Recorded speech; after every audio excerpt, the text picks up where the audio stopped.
দর্শক, এ পর্যায়ে আপনাদেরকে একটু ঠাকুরগাঁওয়ে নিয়ে যেতে চাই, কারণ দেশের 23তম রাষ্ট্রপতি হিসেবে কিছুক্ষণ আগেই শপথ নিয়েছেন ঠাকুরগাঁওয়ের সন্তান মির্জা ফখরুল ইসলাম আলমগীর। এই উপলক্ষে ঠাকুরগাঁওয়ে চলছে উৎসবের আমেজ, অনেকে করেছেন মিষ্টি বিতরণও। এ বিষয়ে বিস্তারিত জানাতে ঠাকুরগাঁও থেকে আমাদের সঙ্গে যুক্ত রয়েছেন সহকর্মী নাহিদ রেজা। নাহিদ, স্বাভাবিকভাবেই ঠাকুরগাঁওবাসী উচ্ছ্বাস প্রকাশ করছেন, তারা কি প্রত্যাশা ব্যক্ত করছেন তাদের আমাদের নতুন যে রাষ্ট্রপতি হয়েছেন তার কাছে বিস্তারিত জানাবেন আমাদের।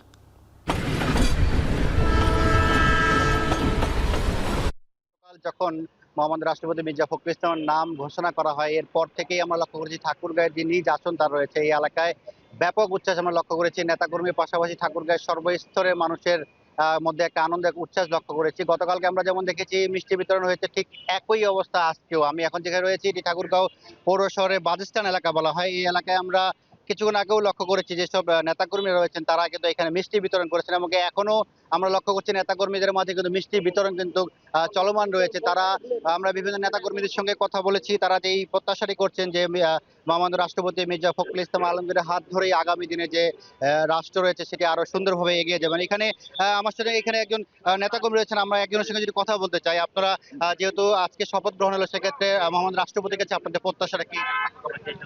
ধন্যবাদ জানাচ্ছি বিএনপির সাবেক মহাসচিব মির্জা ফখরুল ইসলাম আলমগীর স্যার, তিনি ঠাকুরগাঁয়ের কৃতি সন্তান। আমরা অত্যন্ত আনন্দিত, আমরা গর্বিত। আপনি জানেন যে তিনি দীর্ঘ লড়াই সংগ্রাম করেছেন, রাজনৈতিকভাবে তিনি অনেক নির্যাতনের শিকার হয়েছেন, অনেক ত্যাগ তিতিক্ষা তিনি মুখোমুখি হয়েছেন। আজকে তিনি বাংলাদেশের 23তম রাষ্ট্রপতি হিসেবে নির্বাচিত হয়েছেন এবং আজকে কিছুক্ষণ আগে তিনি শপথ নিয়েছেন, বঙ্গভবনের বাসিন্দা হয়েছেন। আলহামদুলিল্লাহ। আমরা তারা যেমন আমরা ঠাকুরগাঁয়ের যেসব অন্যান্য মানুষ রয়েছে তাদের সাথেও আমরা কথা বলছিলাম, তারা যেমনটি আনন্দিত রয়েছেন। অপরদিকে গতকাল মিছিল সর্বোপরি কিন্তু হয়েছে ঠাকুরগাঁয়ে একটি আনন্দ উল্লাস লক্ষ্য করছে, এবং নেতাকর্মীদের মধ্যে আজকেও মিষ্টি বিতরণ চলছে।